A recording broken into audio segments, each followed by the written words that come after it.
Mesdames et messieurs, depuis le début de la Coupe du Monde, on a rencontré de nombreux passionnés du ballon ovale dans ce journal avec Caroline Horry.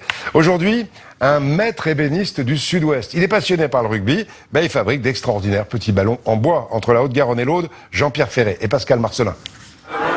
De tous les trophées qui décorent son bar, il y en a un que Byron Kelleher, ancien demi de mêlée des All Blacks et du Stade Toulousain, apprécie particulièrement. Un ballon en bois dédicacé par tous ses anciens coéquipiers néo-zélandais. C'est un bon souvenir, ça. Non, c'est vrai. Regarde le ballon de qualité. Bravo, félicitations. Ce ballon est une œuvre d'art issue de la menuiserie de Pierre Armangot, maître ébéniste, dans un petit village entre Toulouse et Castelnaudary. Ici, à Belle-Pêche, les Armangot travaillent le bois depuis 4 générations. 38, c'est bien.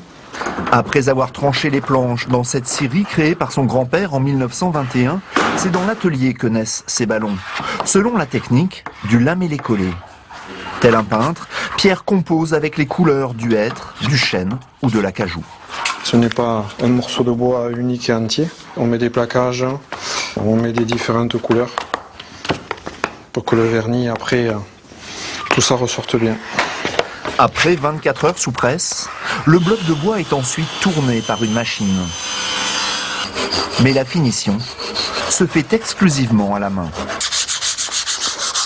Avec le même soin qu'il apporte à la restauration de meubles anciens, l'artisan donne naissance à une forme parfaitement ovale.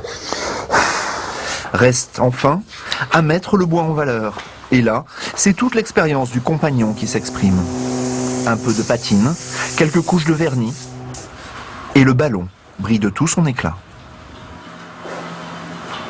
Ce sont des techniques que j'utilise sur le mobilier ancien et la restauration, et que j'utilise à ma façon sur les ballons, pour donner un côté vintage, un peu so british, hélas.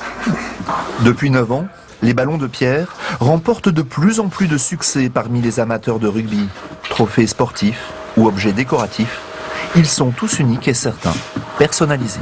Et maintenant, Jean-Pierre, à vous de jouer. Bonne Coupe du Monde. Merci Pierre Armangot qui a eu la gentillesse non seulement de nous l'envoyer, mais de nous faire ce très joli ballon avec ce sigle de TF1. Il va nous accompagner pendant toute la Coupe du Monde. Et à propos de sport, j'en profite pour vous montrer aussi un petit bracelet que j'ai au poignet. Il est vendu à partir d'aujourd'hui pour financer la campagne de Paris aux Jeux Olympiques de 2024. C'est écrit « Je rêve des Jeux » et ça coûte 2 €.